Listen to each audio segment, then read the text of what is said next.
Hey everybody, it's JC. How are you? It's January 2023 when I'm filming this, and I have some thoughts for you today. If you have been where most of us have been in January, in a type of recovery mode from December and November and October eating, right? I don't know where you've been with your health journey. I don't know if you're dieting. I don't know if you're trying to change your lifestyle. I don't know what you're calling it this month, but I have some thoughts to help you maybe shift to a different way of thinking that I believe will bring more freedom. So this is the hard thing. You know, if you've watched other videos from me, that I'm not a big fan of diet culture. I've given up dieting like that, restriction, starving myself, like that whole mentality is tough. But if you're trying to make changes and you know you need to, what do we do? You think, well, I have to diet, right? I have to kind of set some rules and try a program or some sort of change in my lifestyle. So what if instead of calling it dieting, and I'm not giving a new name to the same practice, we're talking about a new shift, a new focus.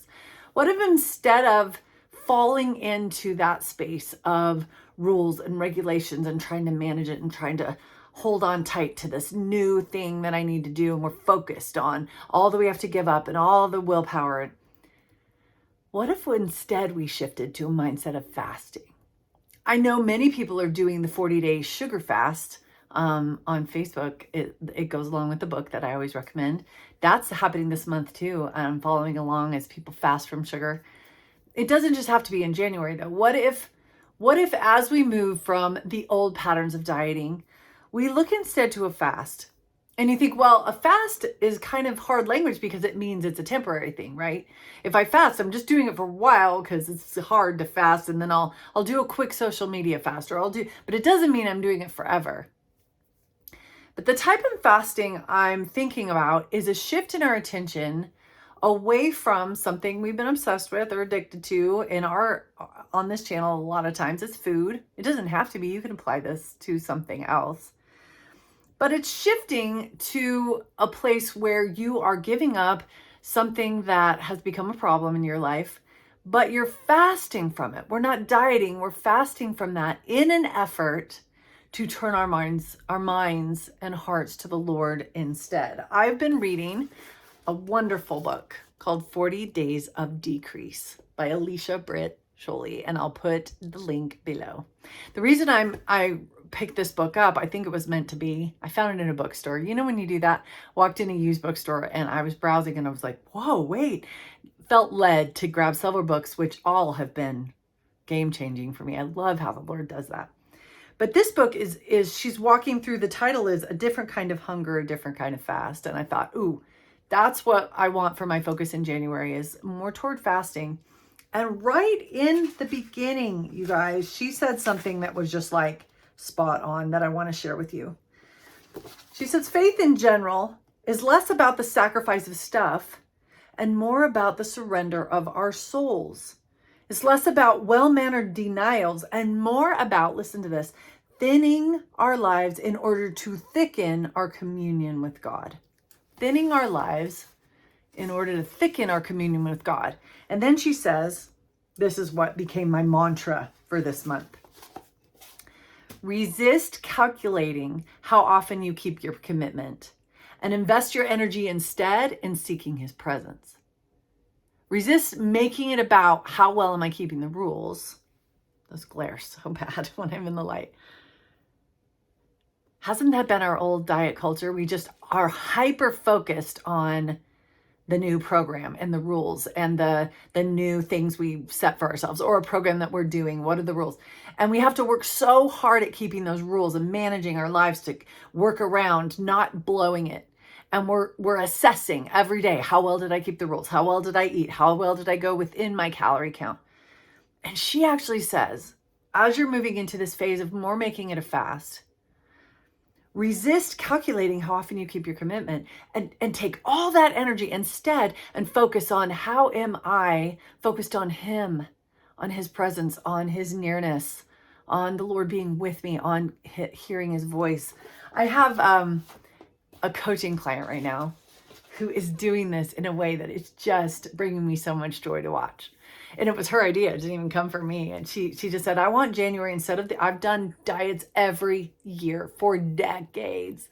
She said, I don't want to do that. I want to make it a fast, and it does have some boundaries. She's worked with a functional medicine doctor, and she has some boundaries and some general ideas of what she wants that to look like.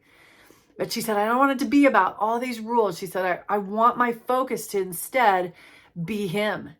And I'm fasting in order to focus my mind more on the Lord. And yeah, there's some boundaries I'm keeping, but that's not my hyper focus. It's more just this fast and this focus on his presence. And she said something to me the other day, you guys. I just got the biggest grin on my face. She lives across the country from me, and we're on FaceTime, and I just literally lit up. And she goes, you know what? And she's several weeks into this, and she said, speaking of the Lord, she said, he's so loud. He's so loud right now. He's just so real, and I just can hear him so. And she told me some stories of some things that he's been talking to her about. And I just thought, oh man, that is why we want to shift from a diet to maybe a spirit of fasting, where our minds are more focused on what we're looking toward instead of what we're trying to give up.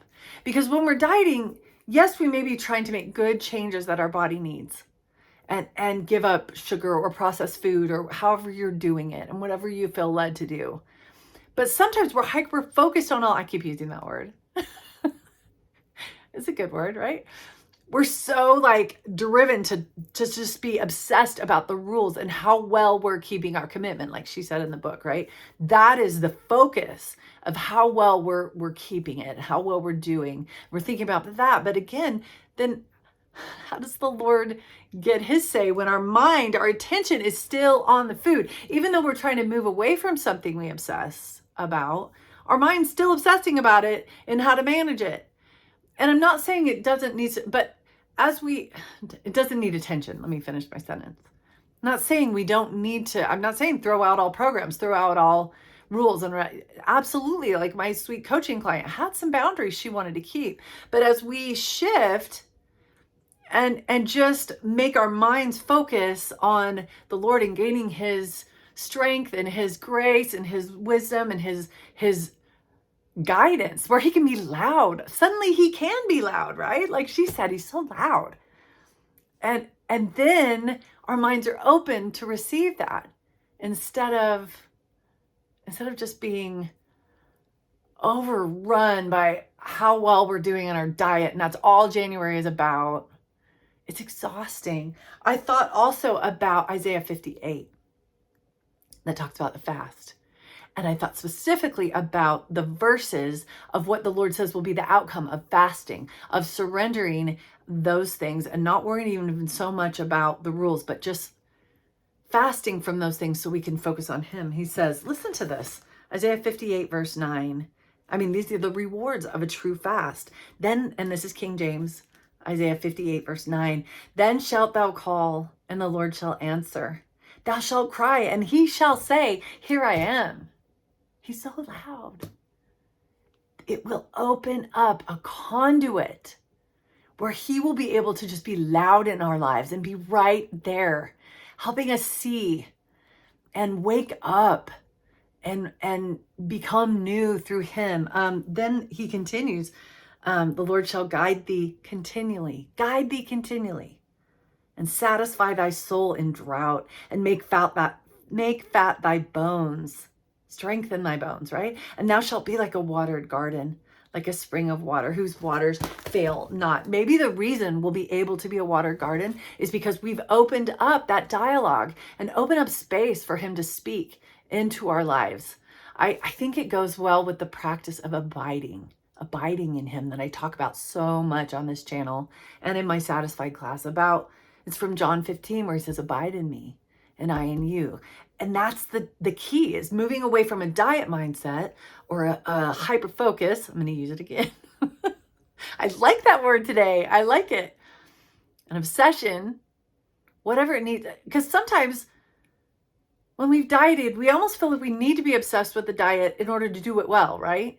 Because if I don't just go all in and throw all my energy in to think about how can I do this and get all hyped up, but where is my attention?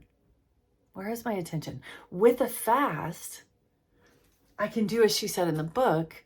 I don't have to worry about calculating how well I'm keeping my commitment. It's not about that anymore.